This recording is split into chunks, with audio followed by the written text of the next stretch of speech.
Hello everyone, आप सभी का दी पर स्वागत है। मैं विश्वजीत सिंह। दोस्तों, आज की इस वीडियो के अंदर में हम बात करेंगे MA history MHI 02 lesson 4 part 3 राज्य के सिद्धांत। दोस्तों, इस वीडियो का जो हमारा मेन फोकस रहेगा वो रूसो के सिद्धांत के ऊपर में रहेगा। इसके अंदर में हम बात करेंगे कि रूसो का क्या मत था राज्य की उत्पत्ति को लेकर। ठीक है, रूसो ने क्या विचारधारा लोगों के सामने प्रस्तुत करी राज्य की उत्पत्ति को लेकर, इसके बारे में हम डिटेल में स्टडी करने वाले हैं। स्टार्ट करते हैं दोस्तों आज की वीडियो। सबसे पहले मैं बात करूँ थोड़ा सा लेसन के बारे में कि लेसन के अंदर में हमें क्या क्या पढ़ना है, इसको हम समझते हैं। तो इस लेसन का नाम हमारे राज्य के सिद्धांत। ठीक है, इस लेसन के अंदर में हम जानेंगे कि राज्य की उत्पत्ति किस प्रकार हुई। ठीक है, उत्पत्ति के पीछे क्या कारण था और अलग अलग विचारकों के क्या मत थे, उसको स्टडी करेंगे। जो मेनली है उसमें जो अलग अलग विचारक हैं उसके बारे में स्टडी करेंगे, जिस कारण से इसको मैंने 9 पार्ट में इस वीडियो को डाला है। ठीक है, इसको हम 9 पार्ट के अंदर में स्टडी करेंगे, जिसमें अलग अलग विचारकों का हर एक पार्ट में हम जानेंगे। तो आज हम 3rd पार्ट करने वाले हैं, जिसके अंदर में रूसो का स्टडी करेंगे और आगे आने वाले समय में हम इसके सारे पार्ट क्लियर करने वाले हैं दोस्तों। तो स्टार्ट करते हैं दोस्तों आज की वीडियो। सबसे पहले हम रूसो के बारे में जानते हैं। तो रूसो का जन्म 1712 में होता है और 1778 तक वो जीवित रहते हैं और उनकी 1778 में मृत्यु हो जाती है। रूसो को लोकतंत्र के जनक के तौर पर देखा जाता है और देखने का कारण क्या था कि वह उदारतावादी और लोकतांत्रिक परंपरा में अलग दिखाई पड़ते थे। उनका थोड़ा अलग विचार था बाकी विचारकों से। ठीक, इसके कारण से उनको लोकतंत्र के जनक के मॉडल के तौर पे माना जाता है। जो लोकतंत्र का मॉडल था उसके जनक के तौर पे रूसो को देखा गया। रूसो को यह धारणा नापसंद थी कि संप्रभुता सहमति या मतपत्र के जरिए सौंपी जाए। जैसे दोस्तों मैंने पिछले वीडियो में बताया था कि सभी लोग अगर एक मान लो शहर में कुछ लोग रहते हैं और सभी लोग सहमत हैं कि भैया हमें अपना अधिकार किसी एक व्यक्ति के हाथ में दे देना चाहिए और वो व्यक्ति उस अधिकार के जरिए पूरे शहर को रेगुलेट करे, चलाए, ठीक है, राज्य को चलाए, तो बहुत अच्छा रहेगा। कानून व्यवस्था बनाए जिससे हम तरक्की कर पाएंगे, विकास कर पाएंगे। ये मैंने बताया था पिछले वीडियो में।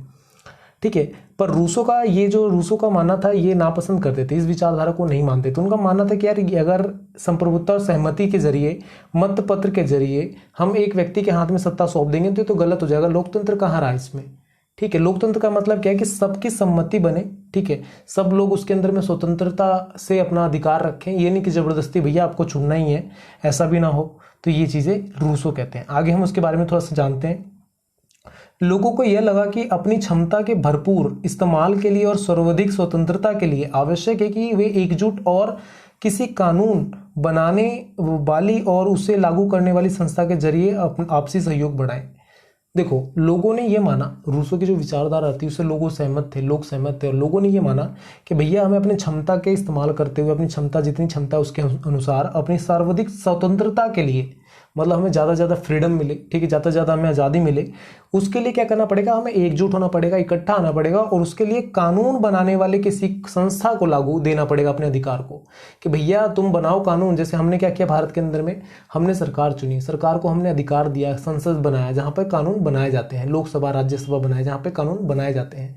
ठीक है, तो एक तरह से इस तरह का हमने निर्माण किया। जो हमारे भारत के जब संविधान निर्माण किया जा रहा था, ठीक है, लोकतंत्र की स्थापना की जा रही थी भारत के अंदर में, तो सभी पिलर्स, जितने भी पिलर ऑफ डेमोक्रेसी जो बोला जाता है ना, लोकतंत्र के एक स्तंभ, तो जितने भी लोकतंत्र के स्तंभ थे सबको इस तरह से अटैच किया गया, इस तरह से बनाया गया कि कोई भी एक स्तंभ अगर कमजोर होता है तो दूसरा स्तंभ उसको संभाले, ठीक है, उसको होल्ड करे। इस तरह से चीजें की गई। ठीक है, न्यायपालिका, कार्यपालिका, सारा एकदम व्यवस्था इस तरह से किया गया और किसी भी व्यक्ति के हाथ में सीधा पावर नहीं दी गई, सबको इनडायरेक्टली जोड़ा गया कि भैया जैसी लगे ना तुम बाप बन रहे हो तो तुम्हें पता चलेगा कि भैया तुमसे बड़ा भी कोई बाप है। कहने का मतलब सिंपल भाषा में कि किसी भी एक व्यक्ति के हाथ में पावर नहीं दी गई, सभी के हाथ में पावर दी गई और हर सभी के ऊपर एक ना एक बड़ा अधिकारी है।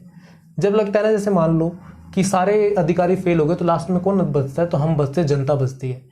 जहां पे जनता फैसला करती है कि भैया अब हम फैसला करेंगे, जहां पे हम सरकार का चयन करते हैं, दोबारा से सरकार का परिवर्तन करते हैं, तो वो बन जाता था। मतलब सभी के हाथ में पावर दी गई।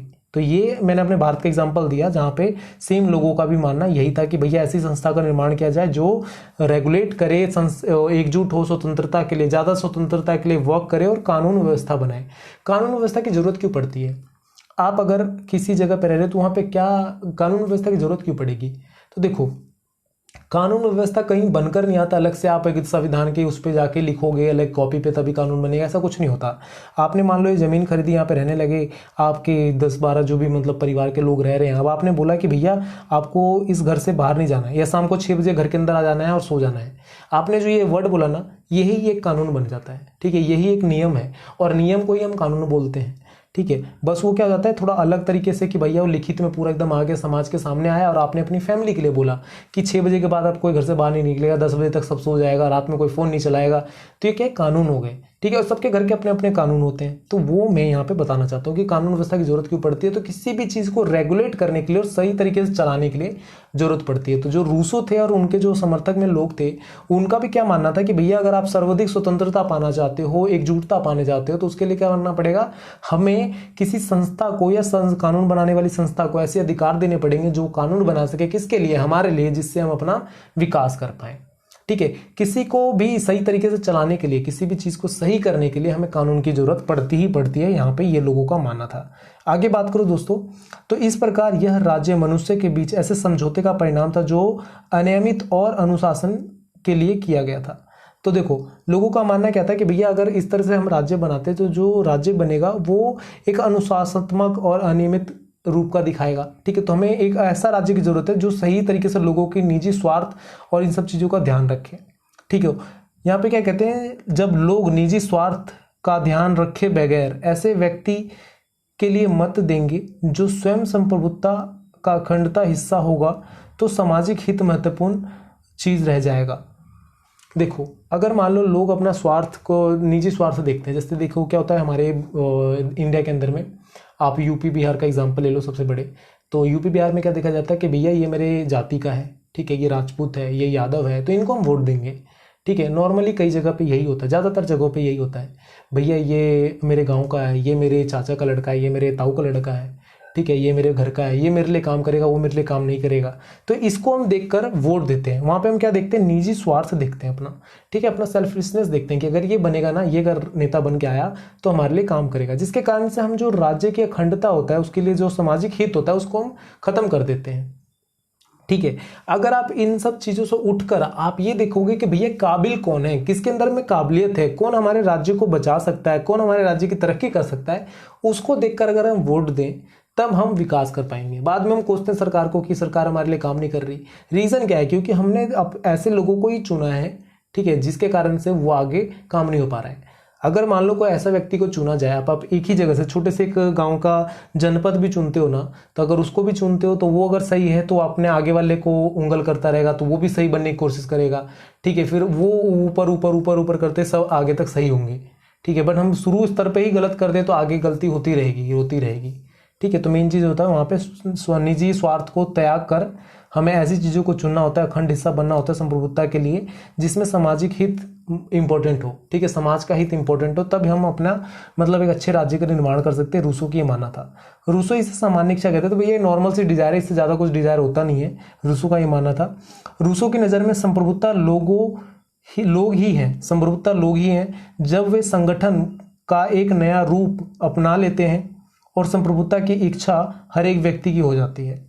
लोगों को क्या मानना था, रूसो का क्या मानना था, रूसो का क्या मानना था, संप्रभुता, जैसे पिछले वीडियो में मैंने बताया था कि संप्रभुता क्या होना चाहिए, राज्य एक संप्रभुता राज्य होना चाहिए, जिसके अंदर में सभी लोगों को समान अधिकार हो, समान पावर हो, सभी तरह से समान अधिकार दिए जाएं, सभी तरह से समान शक्तियां बांटी जाएं, ये मानना था।